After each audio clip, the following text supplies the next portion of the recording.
مساء الفل عليكم. هبدأ معاكم ملخص الحلقة الثامنة من مسلسل السمن.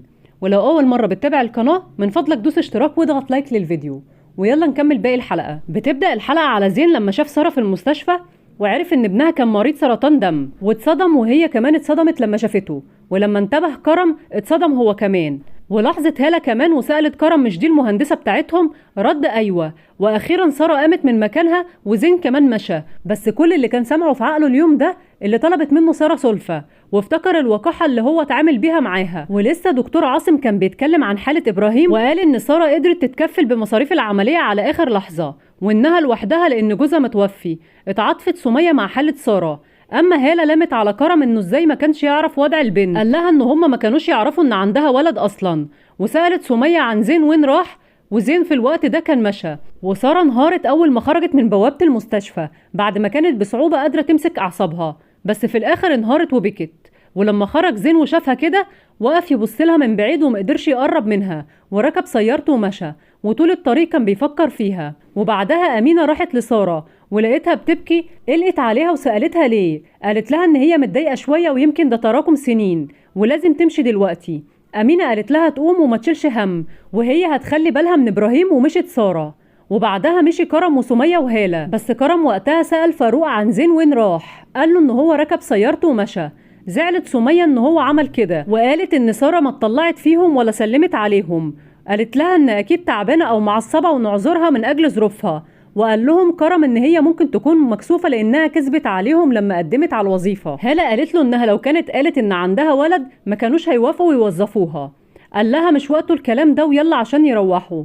وكل واحد منهم ركب سيارته، وهو رجع لغرفة ابراهيم. ولما شاف امينة قال لها ان هو عاوز مدام سارة.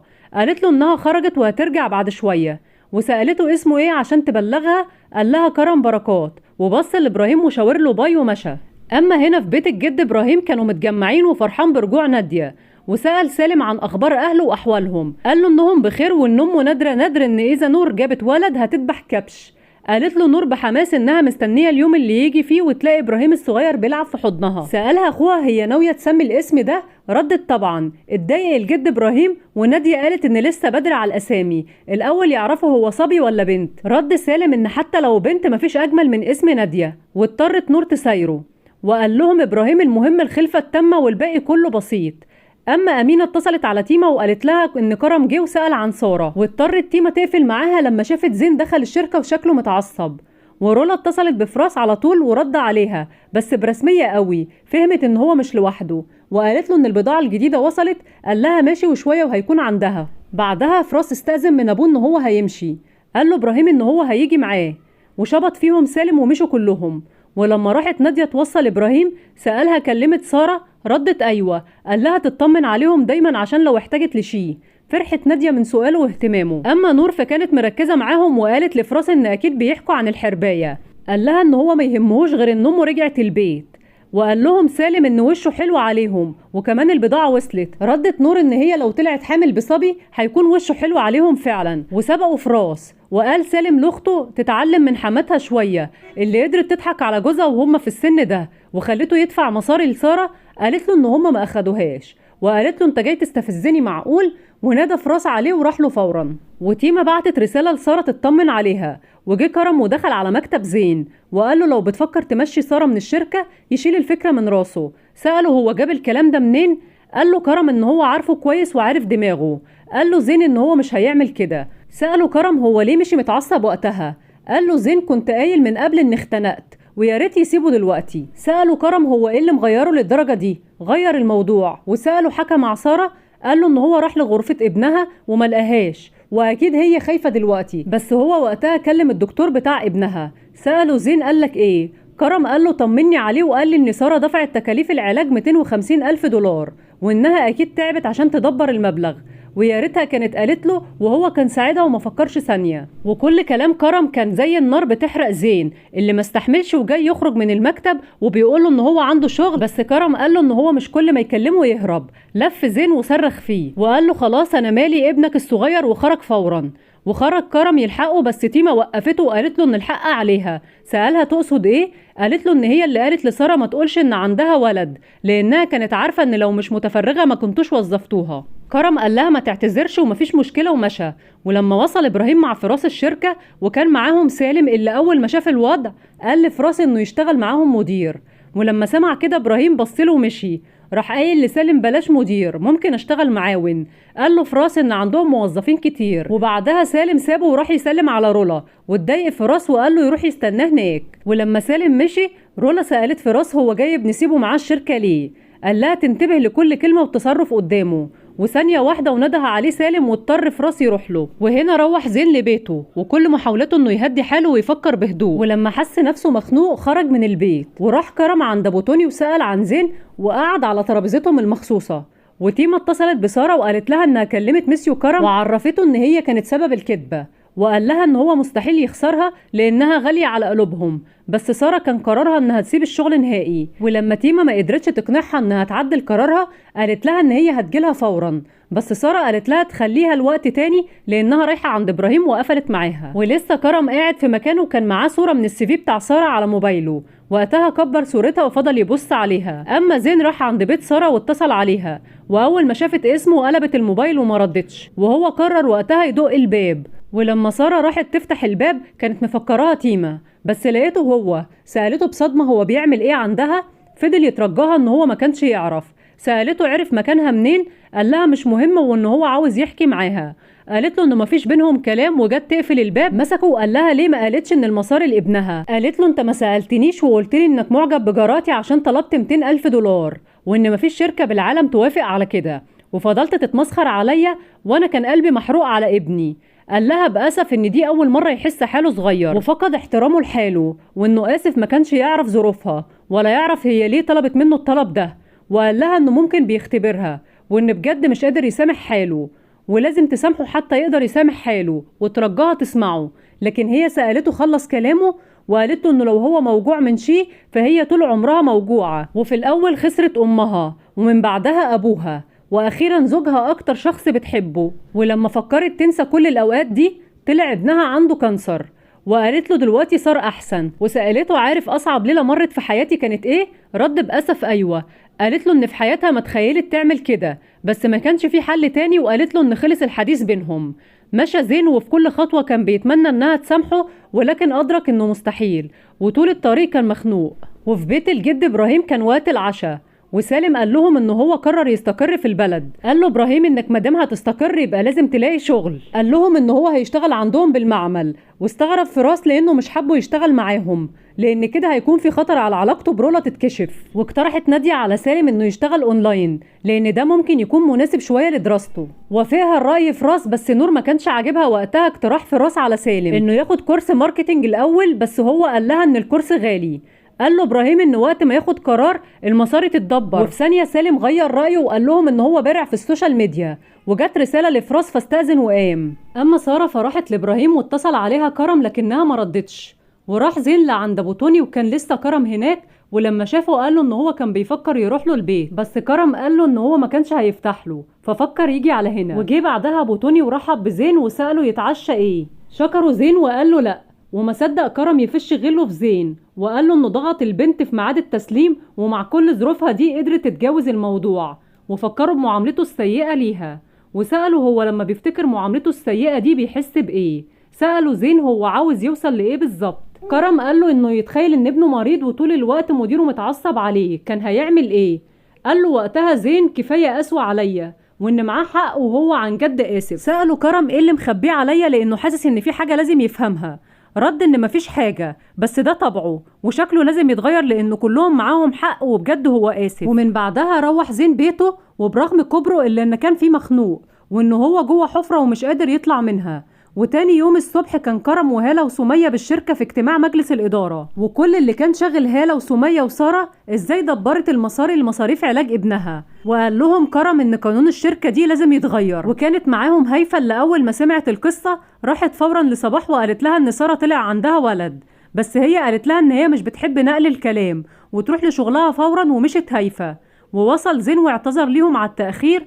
وقتها قالت له هالة ان مش معقول اذا الست عندها ولد ما تشتغل وسياسة الشركة لازم تتغير. قال لها وائل ان مسؤولية طلبات التوظيف من اختصاص الاتش ار واكيد مفيش شركة هترفض ان الموظف ما يكونش متفرغ للشغل. سألته لو كانت سارة قالت ان عندها ولد كانوا هيقبلوا بيها ولا كانوا هيبصوا لكل مؤهلاتها ويرفضوها لانها ام وبس؟ كرر كرم السؤال على زين ورد وقال له ان الصراحة لا، ما كانوش هيقبلوها. قال لهم وائل ان سارة عملت كل اللي عليها على اكمل وجه، بس في الاخر ادت معلومات مغلوطة عن حالها، ومش عارف ده هيأثر على مصداقيتها في العمل ولا لا.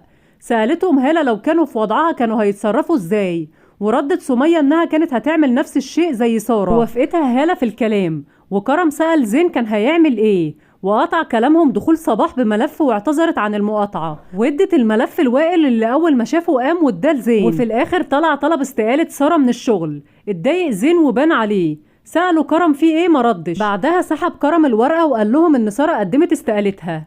زعل الكل عشانها. وخلصت الحلقة على المشهد ده. استنوني في الحلقة الجديدة ومع السلامة.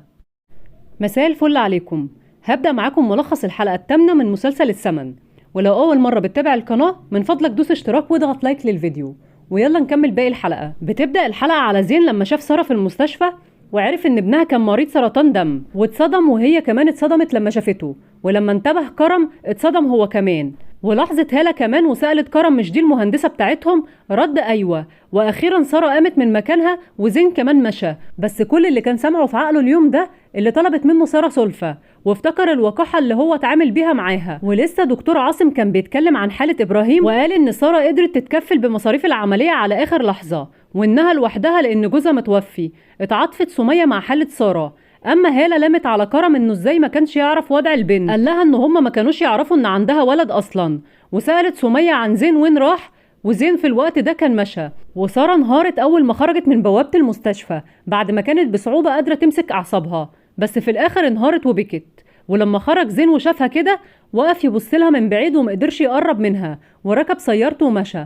وطول الطريق كان بيفكر فيها. وبعدها أمينة راحت لسارة ولقيتها بتبكي. قلقت عليها وسألتها ليه. قالت لها ان هي متضايقة شوية ويمكن ده تراكم سنين ولازم تمشي دلوقتي.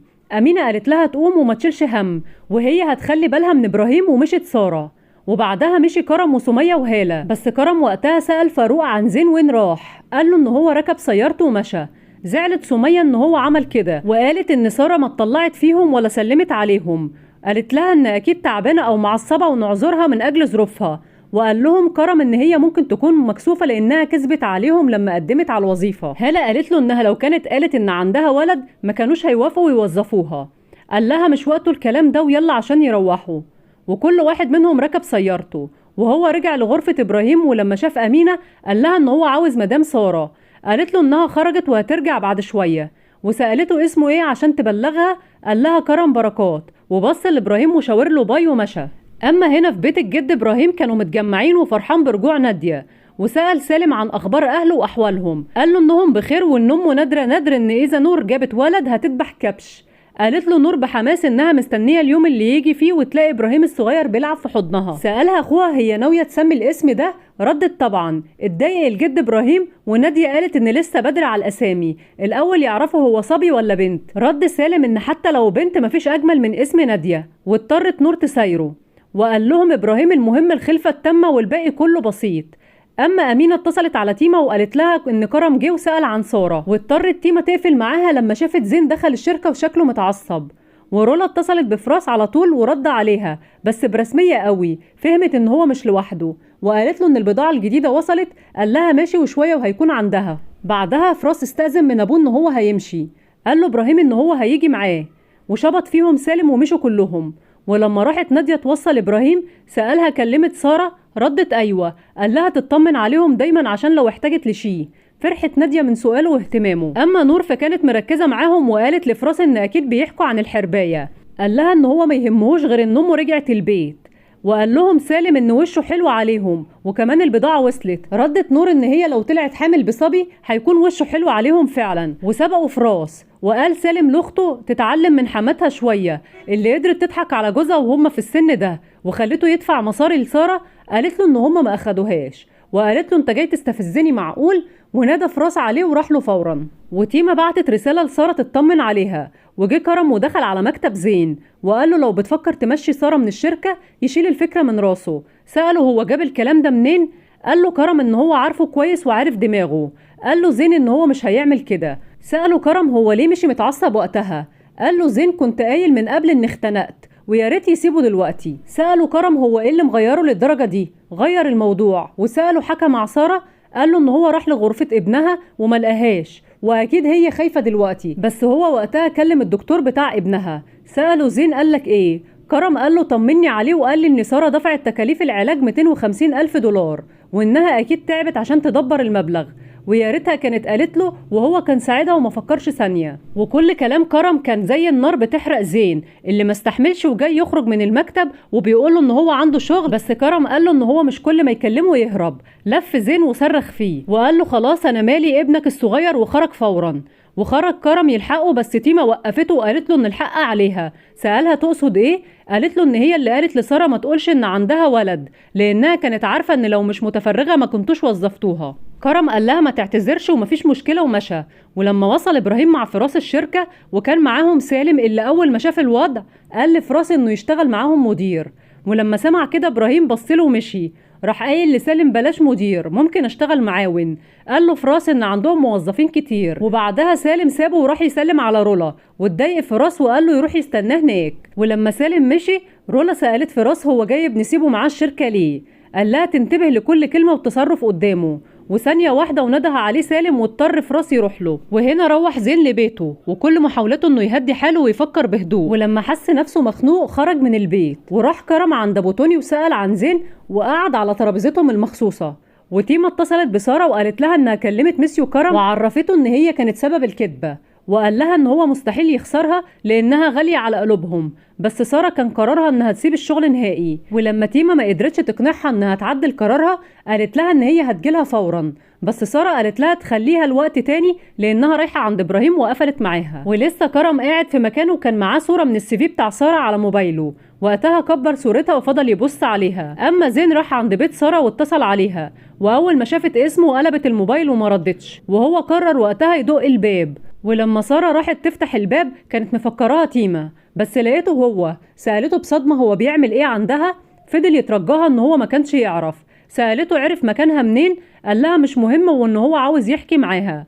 قالت له انه مفيش بينهم كلام وجت تقفل الباب مسكه وقال لها ليه ما قالتش ان المصاري لابنها. قالت له انت ما سألتنيش وقلت لي انك معجب بجاراتي عشان طلبت 200 الف دولار، وان مفيش شركة بالعالم توافق على كده، وفضلت تتمسخر عليا وانا كان قلبي محروق على ابني. قال لها بأسف ان دي اول مرة يحس حاله صغير وفقد احترامه لحاله، وانه اسف ما كانش يعرف ظروفها ولا يعرف هي ليه طلبت منه الطلب ده. وقال لها انه ممكن بيختبرها وان بجد مش قادر يسامح حاله ولازم تسامحه حتى يقدر يسامح حاله، وترجاها تسمعه. لكن هي سألته خلص كلامه وقالت له انه لو هو موجوع من شيء فهي طول عمرها موجوعة، وفي الاول خسرت امها ومن بعدها ابوها واخيرا زوجها اكتر شخص بتحبه. ولما فكرت تنسى كل الاوقات دي طلع ابنها عنده كانسر، وقالت له دلوقتي صار احسن. وسألته عارف اصعب ليلة مرت في حياتي كانت ايه؟ رد بأسف ايوه. قالت له ان في حياتها ما تخيلت تعمل كده بس ما كانش في حل تاني، وقالت له ان خلص الحديث بينهم. مشى زين وفي كل خطوة كان بيتمنى انها تسامحه ولكن ادرك انه مستحيل، وطول الطريق كان مخنوق. وفي بيت الجد ابراهيم كان وقت العشاء، وسالم قال لهم انه هو قرر يستقر في البلد. قال له ابراهيم انك مادام هتستقر يبقى لازم تلاقي شغل. قال لهم انه هو هيشتغل عندهم بالمعمل، واستغرب فراس لانه مش حابه يشتغل معاهم لان كده هيكون في خطر على علاقته برولا تتكشف. واقترحت نادية على سالم انه يشتغل اونلاين لان ده ممكن يكون مناسب شويه لدراسته. وافقها الراي فراس، بس نور ما كانش عاجبها وقتها اقتراح فراس على سالم انه ياخد كورس ماركتينج الاول، بس هو قال لها ان الكورس غالي. قال له ابراهيم ان وقت ما ياخد قرار المصاري تتدبر. وفي ثانيه سالم غير رايه وقال لهم ان هو بارع في السوشيال ميديا، وجت رساله لفراس فاستأذن وقام. اما ساره فراحت لابراهيم واتصل عليها كرم لكنها ما ردتش، وراح زين لعند ابو توني وكان لسه كرم هناك. ولما شافه قال له ان هو كان بيفكر يروح له البيت، بس كرم قال له ان هو ما كانش هيفتح له ففكر يجي على هنا. وجي بعدها ابو توني ورحب بزين وسأله يتعشى ايه. شكره زين وقال له لا، وما صدق كرم يفش غله في زين وقال له انه ضغط البنت في ميعاد التسليم ومع كل ظروفها دي قدرت تتجاوز الموضوع، وفكره بمعاملته السيئة ليها. وسأله هو لما بيفتكر معاملته السيئة دي بيحس بايه. سأله زين هو عاوز يوصل لايه بالظبط. كرم قال له انه يتخيل ان ابنه مريض وطول الوقت مديره متعصب عليه كان هيعمل ايه. قال له وقتها زين كفاية قسوة عليا وان معاه حق وهو عن جد اسف. سأله كرم ايه اللي مخبيه عليا لانه حاسس ان في حاجة لازم يفهمها. رد ان مفيش حاجة، بس ده طبعه وشكله لازم يتغير لان كلهم معاهم حق وبجد هو آسف. ومن بعدها روح زين بيته، وبرغم كبره الا ان كان فيه مخنوق وان هو جوه حفرة ومش قادر يطلع منها. وتاني يوم الصبح كان كرم وهالة وسمية بالشركة في اجتماع مجلس الإدارة، وكل اللي كان شاغل هالة وسمية وسارة ازاي دبرت المصاري لمصاريف علاج ابنها. وقال لهم كرم ان قانون الشركة دي لازم يتغير. وكانت معاهم هيفا اللي اول ما سمعت القصة راحت فورا لصباح وقالت لها ان سارة طلع عندها ولد، بس هي قالت لها ان هي مش بتحب نقل الكلام وتروح لشغلها فورا. ومشت هيفا ووصل زين واعتذر ليهم على التأخير.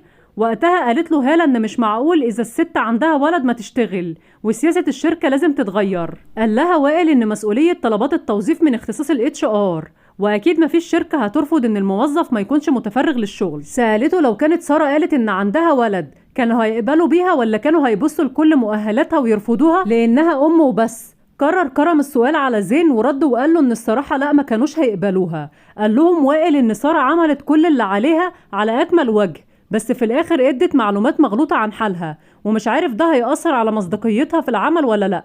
سألتهم هالة لو كانوا في وضعها كانوا هيتصرفوا ازاي، وردت سمية انها كانت هتعمل نفس الشيء زي سارة، ووافقتها هالة في الكلام. وكرم سأل زين كان هيعمل ايه، وقطع كلامهم دخول صباح بملف واعتذرت عن المقاطعة، وادت الملف لوائل اللي اول ما شافه قام واداه لزين. وفي الاخر طلع طلب استقالة سارة من الشغل. اتضايق زين وبان عليه. سألوا كرم فيه ايه، مردش. بعدها سحب كرم الورقة وقال لهم ان سارة قدمت استقالتها. زعل الكل عشانها. وخلصت الحلقة على المشهد ده. استنوني في الحلقة الجديدة ومع السلامة. مساء الفل عليكم. هبدأ معاكم ملخص الحلقة الثامنة من مسلسل السمن. ولو أول مرة بتتابع القناة من فضلك دوس اشتراك واضغط لايك للفيديو، ويلا نكمل باقي الحلقة. بتبدأ الحلقة على زين لما شاف سارة في المستشفى وعرف ان ابنها كان مريض سرطان دم، واتصدم وهي كمان اتصدمت لما شافته. ولما انتبه كرم اتصدم هو كمان.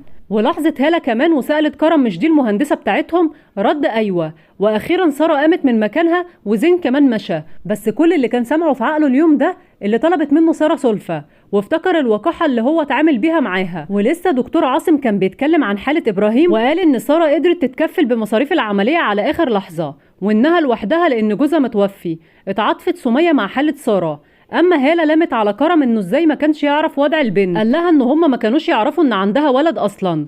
وسألت سمية عن زين وين راح، وزين في الوقت ده كان مشى. وسارة انهارت اول ما خرجت من بوابة المستشفى بعد ما كانت بصعوبة قادرة تمسك اعصابها، بس في الاخر انهارت وبكت. ولما خرج زين وشافها كده وقف يبصلها من بعيد ومقدرش يقرب منها، وركب سيارته ومشى. وطول الطريق كان بيفكر فيها. وبعدها أمينة راحت لسارة ولقيتها بتبكي. قلقت عليها وسألتها ليه. قالت لها ان هي متضايقة شوية ويمكن ده تراكم سنين ولازم تمشي دلوقتي. أمينة قالت لها تقوم وما تشيلش هم وهي هتخلي بالها من إبراهيم، ومشت سارة. وبعدها مشي كرم وسمية وهالة. بس كرم وقتها سأل فاروق عن زين وين راح، قال له ان هو ركب سيارته ومشى. زعلت سمية ان هو عمل كده وقالت ان سارة ما اتطلعت فيهم ولا سلمت عليهم. قالت لها ان اكيد تعبانة او معصبة ونعذرها من اجل ظروفها. وقال لهم كرم ان هي ممكن تكون مكسوفة لانها كذبت عليهم لما قدمت على الوظيفة. هالة قالت له انها لو كانت قالت ان عندها ولد ما كانوش هيوافقوا يوظفوها. قال لها مش وقته الكلام ده ويلا عشان يروحوا. وكل واحد منهم ركب سيارته. وهو رجع لغرفة ابراهيم ولما شاف امينة قال لها ان هو عاوز مدام سارة. قالت له انها خرجت وهترجع بعد شوية. وسألته اسمه ايه عشان تبلغها. قال لها كرم بركات. وبص لابراهيم وشاور له باي ومشى. اما هنا في بيت الجد ابراهيم كانوا متجمعين وفرحان برجوع نادية. وسأل سالم عن اخبار اهله واحوالهم. قال له انهم بخير وان امه نادرة ان اذا نور جابت ولد هتذبح كبش. قالت له نور بحماس انها مستنيه اليوم اللي يجي فيه وتلاقي ابراهيم الصغير بيلعب في حضنها. سالها اخوها هي ناويه تسمي الاسم ده. ردت طبعا. اتضايق الجد ابراهيم وناديه قالت ان لسه بدري على الاسامي، الاول يعرفوا هو صبي ولا بنت. رد سالم ان حتى لو بنت مفيش اجمل من اسم ناديه، واضطرت نور تسايره. وقال لهم ابراهيم المهم الخلفه التامه والباقي كله بسيط. اما امينه اتصلت على تيمه وقالت لها ان كرم جه وسال عن ساره، واضطرت تيمه تقفل معاها لما شافت زين دخل الشركه وشكله متعصب. ورولا اتصلت بفراس على طول ورد عليها بس برسميه قوي، فهمت ان هو مش لوحده وقالت له ان البضاعه الجديده وصلت. قال لها ماشي وشويه وهيكون عندها. بعدها فراس استأذن من ابوه ان هو هيمشي. قال له ابراهيم ان هو هيجي معاه وشبط فيهم سالم ومشوا كلهم.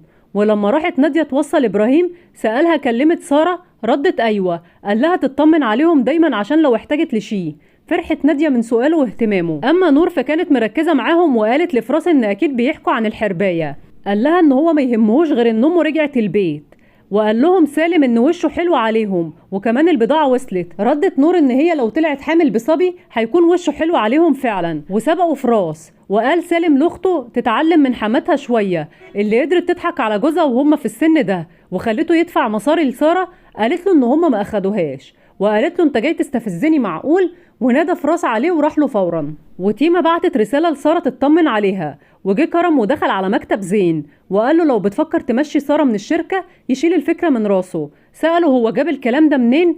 قال له كرم ان هو عارفه كويس وعارف دماغه. قال له زين ان هو مش هيعمل كده. سأله كرم هو ليه مشي متعصب وقتها؟ قال له زين كنت قايل من قبل اني اختنقت ويا ريت يسيبه دلوقتي. سأله كرم هو ايه اللي مغيره للدرجة دي؟ غير الموضوع. وسأله حكى مع سارة، قال له ان هو راح لغرفة ابنها وما لقاهاش واكيد هي خايفة دلوقتي، بس هو وقتها كلم الدكتور بتاع ابنها. سأله زين قالك ايه؟ كرم قال له طمني عليه وقال لي ان سارة دفعت تكاليف العلاج 250 الف دولار وانها اكيد تعبت عشان تدبر المبلغ ويا ريتها كانت قالت له وهو كان ساعدها وما فكرش ثانيه. وكل كلام كرم كان زي النار بتحرق زين اللي ما استحملش وجاي يخرج من المكتب وبيقول له ان هو عنده شغل، بس كرم قال له ان هو مش كل ما يكلمه يهرب. لف زين وصرخ فيه وقال له خلاص انا مالي ابنك الصغير وخرج فورا. وخرج كرم يلحقه بس تيما وقفته وقالت له ان الحق عليها. سألها تقصد ايه؟ قالت له ان هي اللي قالت لسارة ما تقولش ان عندها ولد لانها كانت عارفة ان لو مش متفرغة ما كنتوش وظفتوها. كرم قال لها ما تعتذرش ومفيش مشكلة ومشى. ولما وصل ابراهيم مع فراس الشركة وكان معاهم سالم اللي اول ما شاف الوضع قال لفراس انه يشتغل معاهم مدير. ولما سمع كده ابراهيم بصله ومشي. راح قايل لسالم بلاش مدير، ممكن اشتغل معاون. قال له فراس ان عندهم موظفين كتير. وبعدها سالم سابه وراح يسلم على رولا واتضايق فراس وقال له يروح يستناه هناك. ولما سالم مشي رولا سألت فراس هو جايب نسيبه معاه الشركة ليه؟ قال لها تنتبه لكل كلمة وتصرف قدامه. وثانية واحدة ونده عليه سالم واضطر فراس يروح له. وهنا روح زين لبيته وكل محاولته انه يهدي حاله ويفكر بهدوء. ولما حس نفسه مخنوق خرج من البيت وراح كرم عند ابو توني وسأل عن زين وقعد على ترابيزتهم المخصوصة. وتيما اتصلت بسارة وقالت لها انها كلمت ميسيو كرم وعرفته ان هي كانت سبب الكذبة، وقال لها ان هو مستحيل يخسرها لانها غالية على قلوبهم. بس سارة كان قرارها انها تسيب الشغل نهائي. ولما تيما ما قدرتش تقنعها انها تعدل قرارها قالت لها ان هي هتجيلها فورا، بس سارة قالت لها تخليها لوقت تاني لانها رايحة عند ابراهيم وقفلت معاها. ولسه كرم قاعد في مكانه كان معاه صورة من السي في بتاع سارة على موبايله. وقتها كبر صورتها وفضل يبص عليها. اما زين راح عند بيت سارة واتصل عليها واول ما شافت اسمه قلبت الموبايل وما ردتش. وهو قرر وقتها يدق الباب. ولما سارة راحت تفتح الباب كانت مفكراها تيما بس لقيته هو. سألته بصدمة هو بيعمل ايه عندها؟ فضل يترجاها ان هو ما كانش يعرف. سألته عرف مكانها منين؟ قال لها مش مهمة وان هو عاوز يحكي معاها.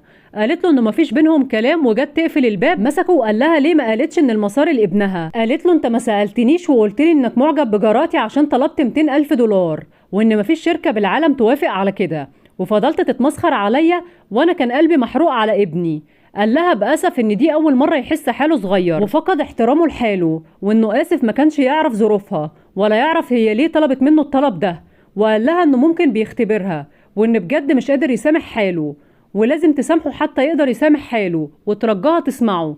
لكن هي سألته خلص كلامه وقالت له انه لو هو موجوع من شيء فهي طول عمرها موجوعة وفي الاول خسرت امها ومن بعدها ابوها واخيرا زوجها اكتر شخص بتحبه. ولما فكرت تنسى كل الاوقات دي طلع ابنها عنده كانسر.